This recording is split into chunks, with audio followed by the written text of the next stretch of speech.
Hello, classmates. For our oral presentation, Ashley Holmes and I, Porfirio Lopez, elected a study by Elaine Hewitt and Jean Stephenson from the University of Granada in Spain. At one point or another, we, as second language learners, have experienced some sort of anxiety when speaking a non native language, be it French or Spanish or even some other language.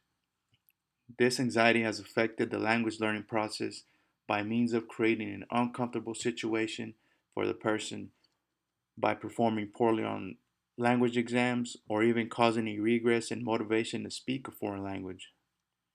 Well, in this study titled Foreign Language Anxiety and Oral Exam Performance, a replication of Phillips's MLJ study, the authors discussed their findings on a semester long study whose aim was to assess the influence of language anxiety experienced by university students on their performance in an oral exam. As the title indicates, this study is a replication of a similar study by Elaine Phillips in 1992, which was titled The Effects of Language Anxiety on Students' Oral Test Performance and Attitudes. The fact that it is a replication or a modification with additions to the aforementioned study gives credibility to the findings we will discuss with this presentation. Phillips studied the influence of foreign language anxiety on university students taking an oral exam in French, both qualitatively and quantitatively, along with other testing variables which we will briefly discuss. But before all that is done, we must first delve into anxiety and its effects on oral performance. We must first discuss what exactly is anxiety and how researchers define it. Among the researchers that have studied anxiety in language learning contexts, Elaine K. Horwitz, Michael B. Horwitz, and Joanne Cope, in their 1986 study titled Foreign Language Classroom Anxiety, defined anxiety as a distinct complex of self perceptions, beliefs, feelings, and behaviors related to classroom language learning. Horwitz, and Cope also identified anxiety's main components. And as you can see on the slide, these are all negative. In essence, and in language learning situation, anxiety creates this fear to communicate. It's like an uneasiness when it comes to test taking and the fear of being evaluated negatively. It has much been cited and has been shown to have a high reliability. The Foreign Language Classroom Anxiety Scale, or FLCAS for short, came from this study. The FLCAS is an instrument created by the same authors to measure anxiety, as the name states, in a foreign language classroom. This instrument is a Likert type survey consisting of 33 items with responses ranging from 5 strongly agree to 1 strongly disagree. What's interesting about the FLCAS is that it has 25 negatively worded questions indicative of higher anxiety and 8 positively worded questions relating to lower anxiety. And as you can see in this slide, this is a sample from the FLCAS by Horwitz, and Cope from their 1986 study. Now, obviously, you can tell that they all have some sort of negative connotation to the wording. And so these authors, Miss Elaine Hewitt and Miss Stephenson, replicated something like this in their study. So, well, y'all may be asking yourselves, well, why is anxiety important though? Well, classmates, anxiety is important in language learning situations because anxiety seems to equate to lower performance than would otherwise be the case. We can deduct just from common reason that anxiety can cause lower performance in speaking a language, but the article gives us some statements from the Horwitz, and Cope article, where they deemed that in tests, anxious language students were not often able to show quote unquote, all that they have studied for a test because they forget grammatical material that must be combined at the same time, pointing out that this turns into a vicious cycle that transcends to a fear of negative evaluation. And in some cases, anxiety can enhance performance, facilitating anxiety. But the problem with this, though, and the article briefly states, is that we have to determine, or researchers have to determine, what are the cutoff points where anxiety ceases to be facilitating and becomes debilitating.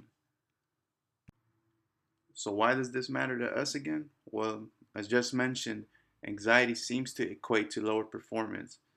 This means that students will continue to perform poorly in language learning settings.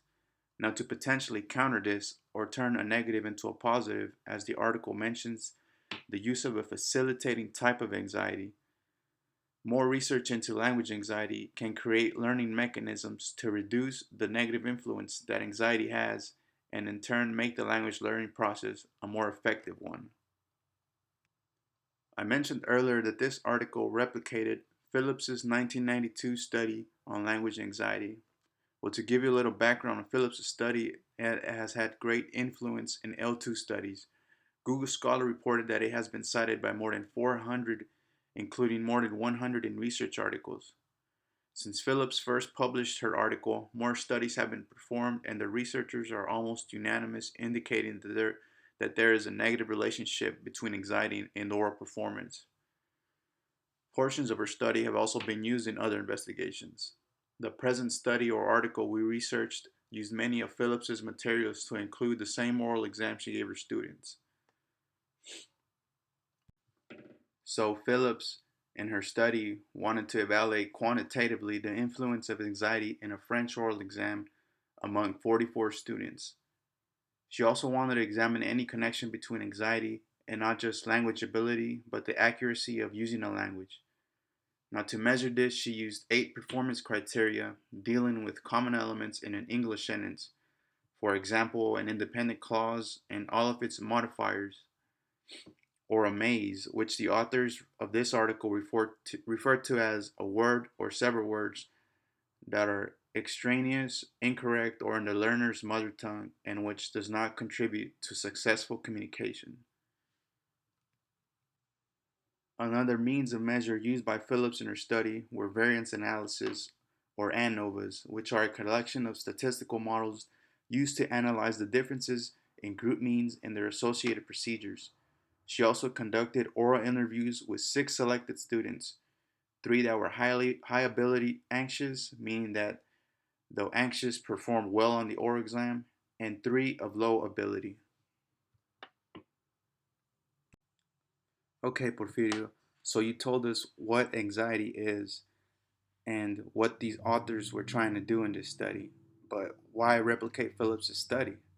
Well, over the course of the semester, we've read many articles about different studies, and one thing that they all seem to have in common is that they focus on a pragmatic approach to gather data.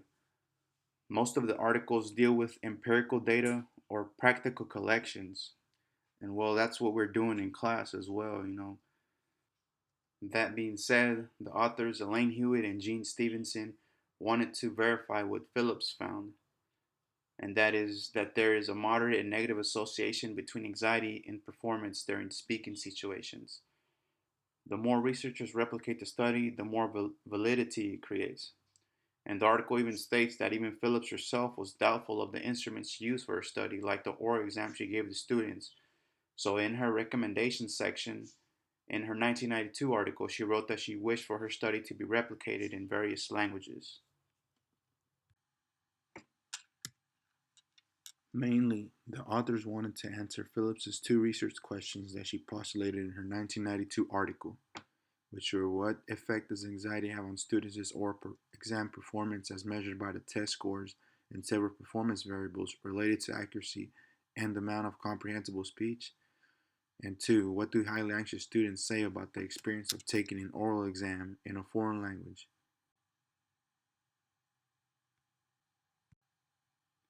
So, in this replicated study of Phillips's 1992 study, The authors of this current one had 40 students from a university level Spanish class participating. Most of the instruments that Phillips used in her 1992 study were as well taken into account in this current study.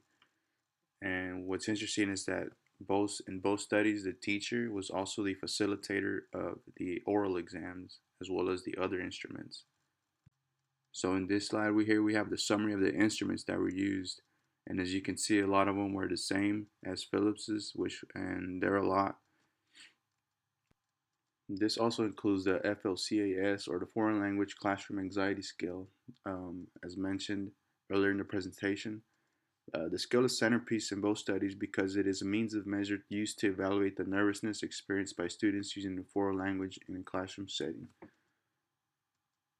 One thing to note is that most of the instruments, or practically all of them, were translated from French. Now, to do this, these current authors used back translation, what they call from English to Spanish, using a professional translator.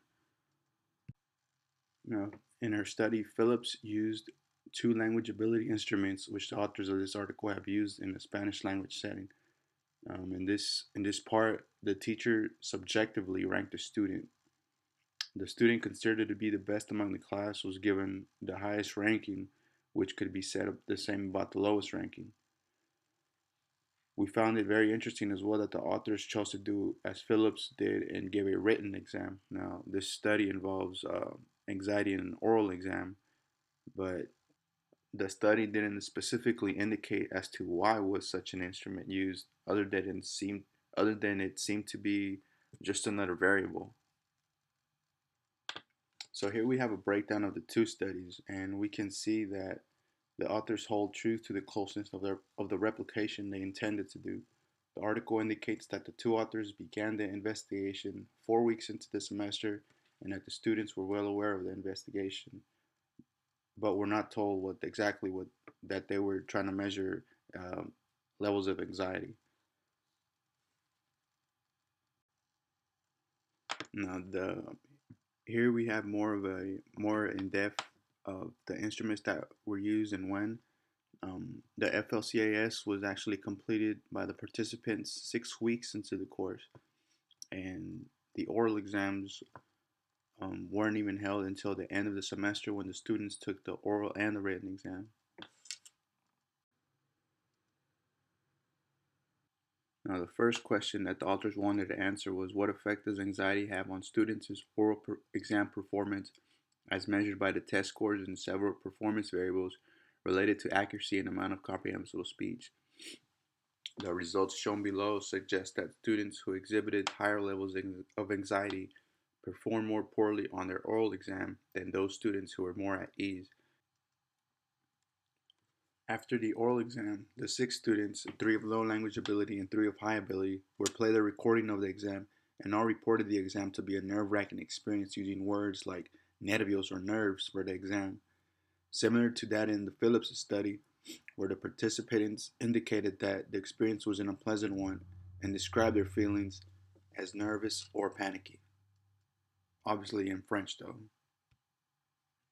Whereas Phillips' students didn't mention any strategies they may have used during the oral exam, the replicated study reported that the 3 low ability students prepared the exam through memorization from notes and even used translation as a last resort. The article also reported the low ability students as having a little pessimist type of attitude because they felt that there was nothing that could be done about the nervousness. And one other interesting similarity is that in both studies, one of the participants started to cry, to which the test had to be stopped until the student could get her composure again. So, in conclusion, both investigations showed a statistically significant correlation between language anxiety and oral accomplishment through obtaining both quantitative and qualitative results. The authors in this article also found Phillips' study easy to replicate because she provided many notes about her findings to include a copy of the oral exam she used. Because of this, the present study met the aims of an empirical study by means of successfully replicating Phillips' 1992 study. The current study also verified Phillips' findings, something that she herself wanted to be done. She felt the oral exam she gave wasn't a verified instrument. Well, in this present study, though, the authors used their exam, uh, translated it, and thus added more faith to her results. Now, our thoughts on this study were that although it improves upon the former, this study is even stronger because it not only validated the correlation between anxiety and oral performance, but it provided some useful insights, such as how the students prepared for the exam and how they felt while taking it. Replication is key in empirical research. I would also like to add that I agree with the authors in stating that even more replication of Phillips' study should be done across all types of languages. One thing I would have liked to read more about is the facilitated anxiety.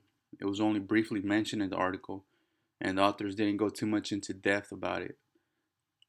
They only mentioned that Elaine Horowitz feels there's no such thing as facilitating anxiety. But maybe it's up to researchers like ourselves to delve into this research topic and find out if anxiety really can be a sort of a facilitator in the L2 learning process. Other than that, I think it's safe to say that the article provides a structured and sound, detailed replication to Phillips's 1992 study. They explained the purpose, provided the same materials that Phillips used, and compared the results. Well, thank you, classmates, for taking the time to view this presentation. I hope it has been informative, and good luck with the rest of the course.